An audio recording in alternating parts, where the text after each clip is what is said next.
We're going off the backboard. Mr. Jonathan Macri, JC Macri NBA on Twitter from Knicks Film School extraordinaire in the Knicks world and in the basketball world in general. Jonathan, really appreciate you joining me on a week that starts being dominated by college basketball, but we're starting to get to that point in the NBA season where people are tired and they're just choking each other out on the court, a la Trey Lyles and Giannis last night. But it's good to have you on the show, and I don't think anyone's getting choked out here. So. Hopefully not. I don't think we've reached that point. But yeah, I totally understand the allure of college ball. There's nothing better than March Madness. But, I'm looking forward to talking today because the NBA is about to enter, I think, a final month with the standings as tight as they are in a way that I'm not quite sure we've ever seen before if we're talking about like the Western Conference. I think it's going to be really interesting, and I'm looking forward to, what's at stake. And I feel like we have this conversation every year, right? We're like, okay, it is insane how tight the Western Conference is. This can't ever happen again. And then the next year, it's like, oh, wow, there's like a 2-game difference between, third and like 12th or something like that. And especially, I mean, say what you will about the play-in tournament. Personally, I'm a fan. But just how tight it has made, just extended a couple seeds out, really has just been, it's crazy. Year in, year out. Humble brag from both of us. Last week, we ended our 2-show stretch on a pretty good foot. We went a little crazy the show before. You had yours wasn't honestly that crazy. RJ Barrett 30+ points, ended with 27.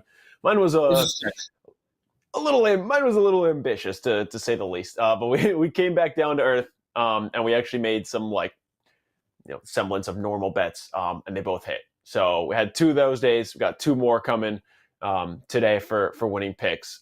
Yesterday's slate in general, though, really interesting. Had just like kind of ended up being a brutal kind of stretch for bettors in general. We always go through the DraftKings most bet on slate. Not pretty. If you bet on anyone besides Killian Hayes, it was not good. And even me, I mean, I took Killian Hayes 22.5 points and assists, and he ended with 21. Saw a lot of red Clint Capella tickets, ended with 10 rebounds.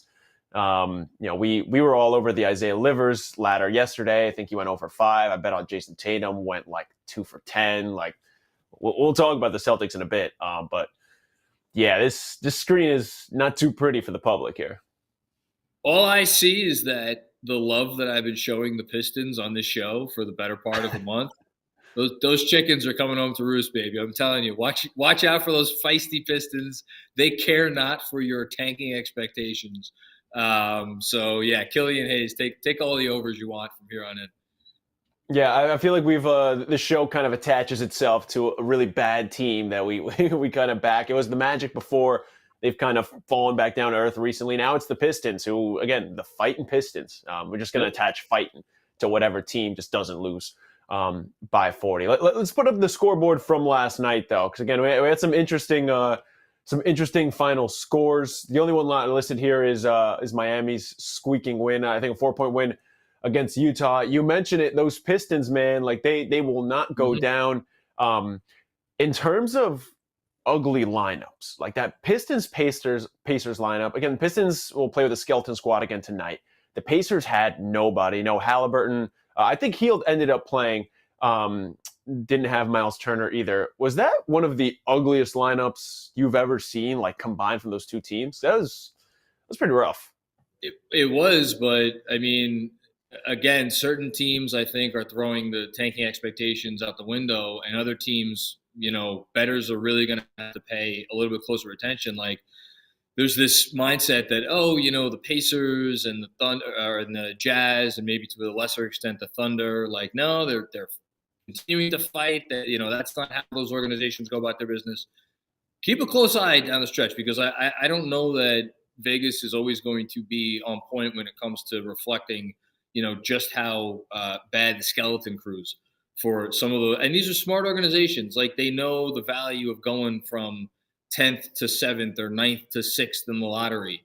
And that's on the table for them. Meanwhile, you have a team like the Rockets. I enjoyed watching that game down the stretch. Totally, my being from New York has nothing to do with that.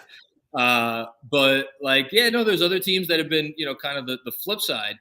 have been really strong all year long and have that reputation of like, oh, they're solid, they'll figure it out. And they're running into some real issues right now. And obviously, I'm looking at Mhm. Boston, and I know it wasn't last night, but I'm looking at Denver too. Yeah, and I mean, even a team like the Knicks that we're going to talk about a little later, from that last point that we spoke, are just every team goes through it eventually. My Spurs went through it for like 2 months, where you just good teams just eventually. I can't even say it with a straight face. We talked a little bit about that Celtics result. I think overall, probably not all too concerned. Like in the long run, it's not encouraging to see. Mavs playing without Kyrie and Luka got blown out yesterday. Anything from here like really really grab your attention outside of like Giannis's 46 points, I think it was yesterday? Other than Boston, I would say Atlanta. So Mm. Boston has lost. What do we got here?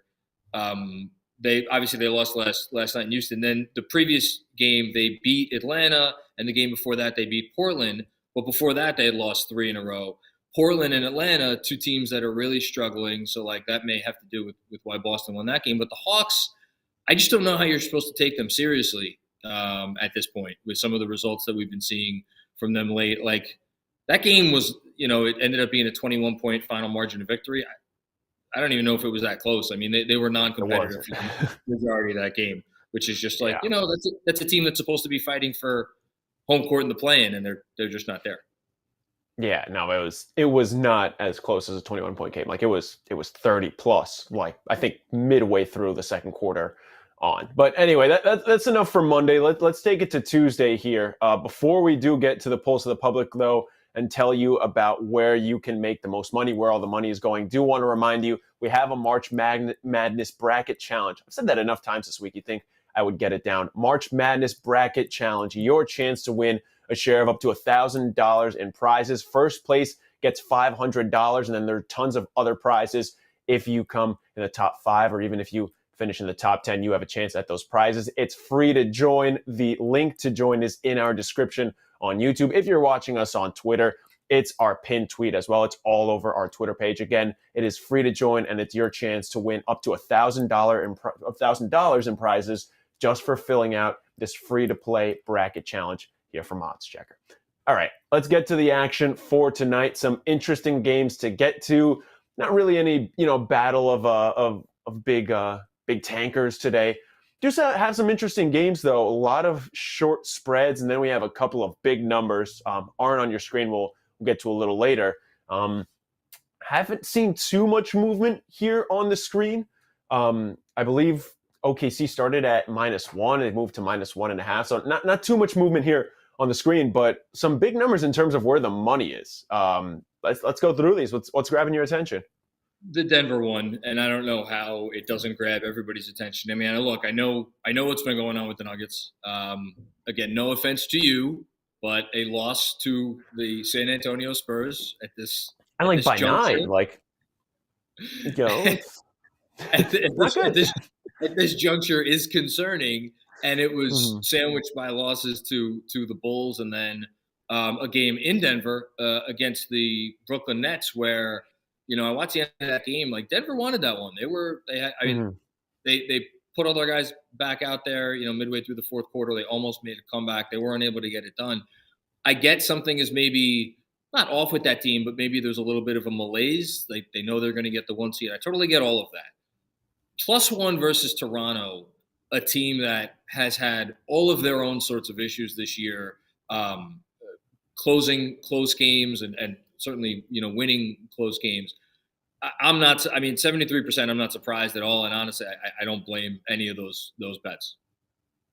Yeah, no, that's super fair. Like it's like again, even with a team like Denver, a team like Boston, we talked about before, like long run, you're not concerned. Like you have to check one box off if you're Denver. You're like, okay, is Jokic playing? Check. Okay, I'm good. That's it. That's all I really need to hear. A couple interesting ones. Pelicans have obviously struggled a lot recently. The Lakers, I think there was a video of LeBron practicing, shooting free throws, but he's still not back. The Lakers are obviously not at full stretch, just lost to the Knicks.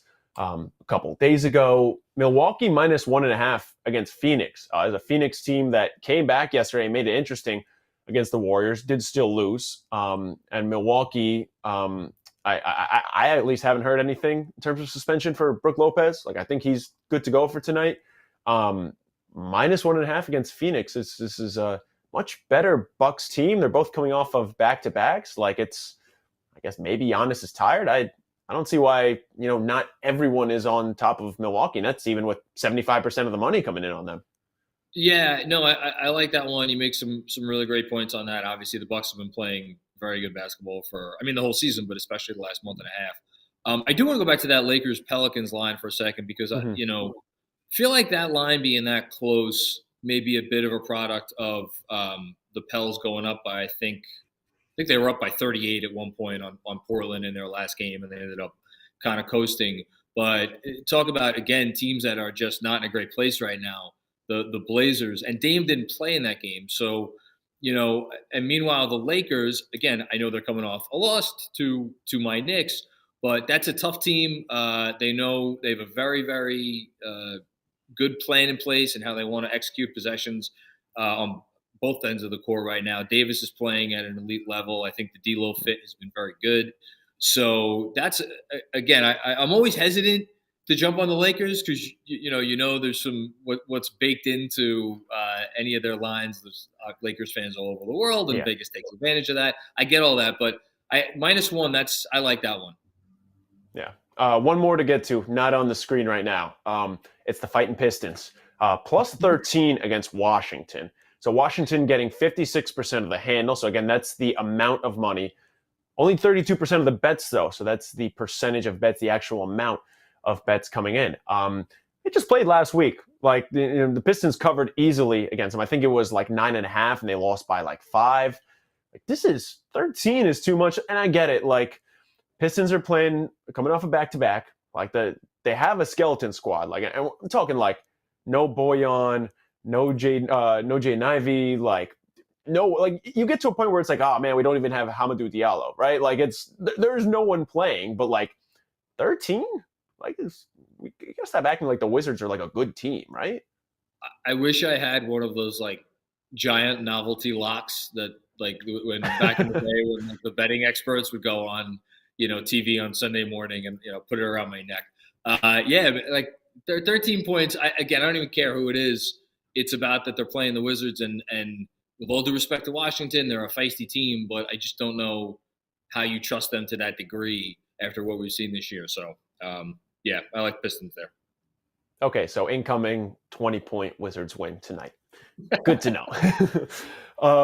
Jonathan, we got a couple good bets for tonight before we start talking some Knicks. Just a preview of what to expect for tonight. Why don't you kick us off? What is your best bet for tonight?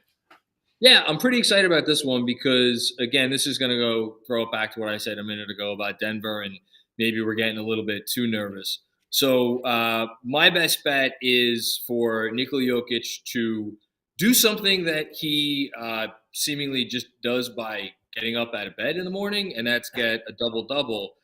I'm pairing it with Denver to win. That's getting me +110 on FanDuel. So the reason I kind of like this is because Denver to win, I think it's I want to say about -115. I think I maybe saw it even like -120 on one site.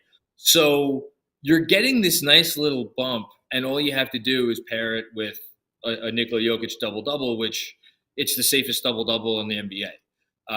And so I feel good about that. And then it just comes down to, do we really think the Nuggets are going to lose their fourth game in a row to a Toronto team that is thoroughly mediocre and has proven as much at this point in the year? I don't see it. So I think Denver's going to come and get the win. I toyed with going Jokic 25 points and Denver to win. That's getting me +210 on FanDuel, but you never know. It might be one of those weird Jokic, 18-point, 19 assist game or whatever, some obscene assist total. He can beat you in so many different ways. I do think the Nuggets win, and I do think Jokic has a big game though. Yeah, I feel significantly more confident, and like I don't know that there are that many players you can say that for. for like, No. if you're getting like, I would rather take Jokic like 25 combined between like points and rebounds or points and assists, or honestly even rebounds, assists, than like Yep. 20 plus points, because he can score like he easily can have like a 14, 19, and 15 line or something like that. Like he's going to get it. You don't know which category it's going to come from. So just play it a little safer and take that double-double, because if there's him and Draymond are like the most reliable non-points like double-double guys that you can get. And this is, Yeah. it's a couple of years removed from the prime of Draymond doing that. And But I like it. If it was a different sort of player, you might say, oh, all the talk now the last couple of days has been about the MVP conversation, and he's going to really come out and show he means business and score a ton of points. Like, that's not really Nikola Jokic. Like, he doesn't care about the narratives. He's going to beat you in what he feels is the most efficient way to beat you on any given night. And so maybe he comes out and he gets, more than 30 for the third game in a row, but I just feel a little bit more comfortable going this way instead. Yeah, people really cherry picking on Zach Lowe's podcast and saying that he just has like 85 million kickballs. Don't get it twisted. Like, Giannis is very good. Joel Embiid is very good. Nikola Jokic is still the MVP to this point, but we got a lot of season still to go. I'm gonna follow in your footsteps here. I'm gonna go with a player performance double here, plus a win. It has been a good strategy for me. I'm not hopping off the wagon. It's my favorite player to bet on, like a non-Spurs player to bet on. And I'm picking against one of the worst teams in the league.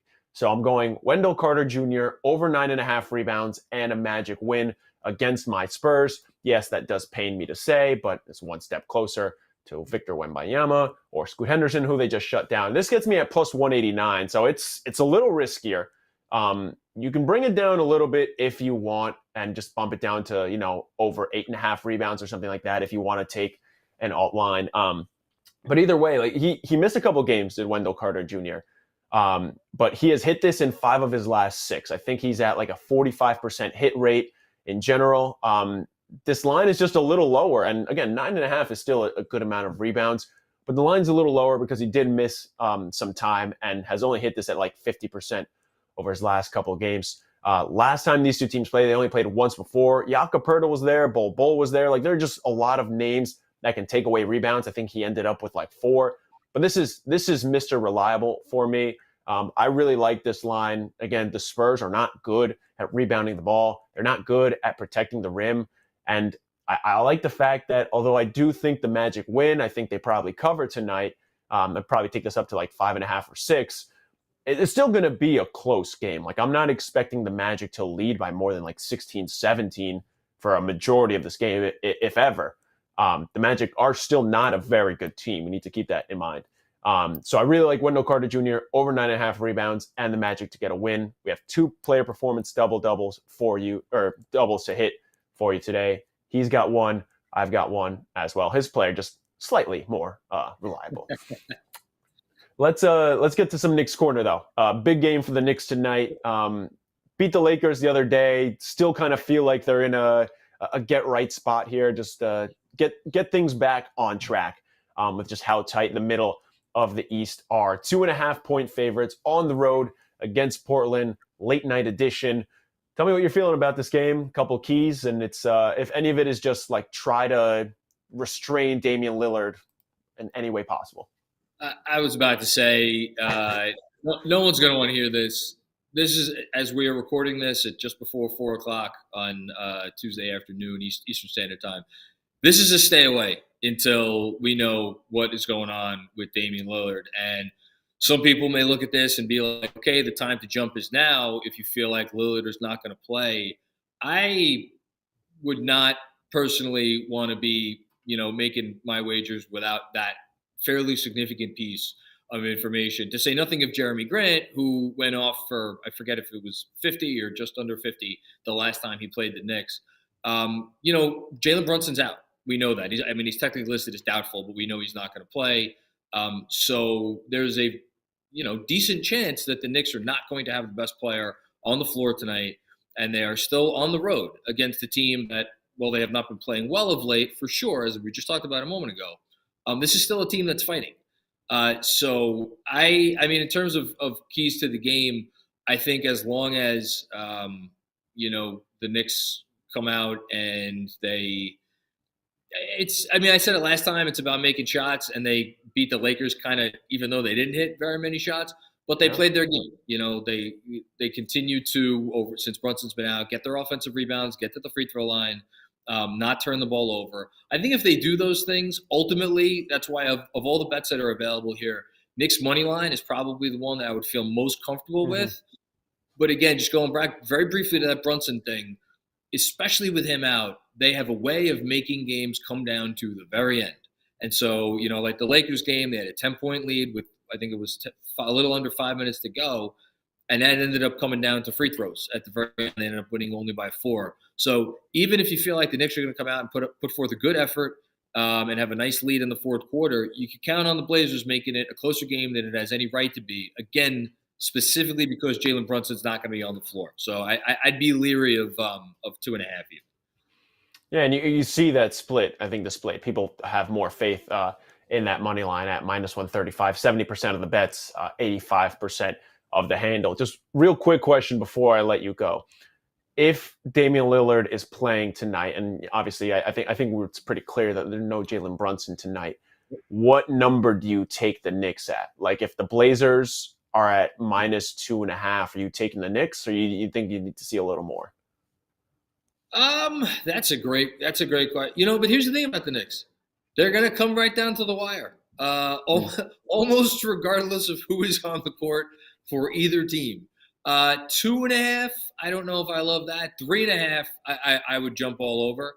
I don't know if the line would shift that much with an announcement that Dame is playing. I doubt it would. But yeah, 2.5 is probably in the other direction. Is still probably a stay away from me. Okay. And again, don't sleep on the Josh Hart revenge game. He may go ahead and grab like 19 rebounds today, honestly. And like 15 of those offensive, honestly, or loose ball rebounds. I wouldn't count him out. Jonathan, let everyone know how they can catch Knicks Film School content for tonight. Yeah, absolutely. So we actually have a pregame pod out right now on the Knicks Film School podcast channel, or anywhere you get your podcast. You can go ahead and listen to that.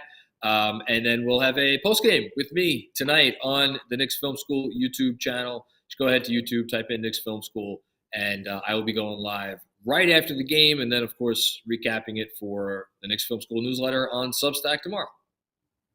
Knicks Film School post-game drinks are not included, just letting you all know.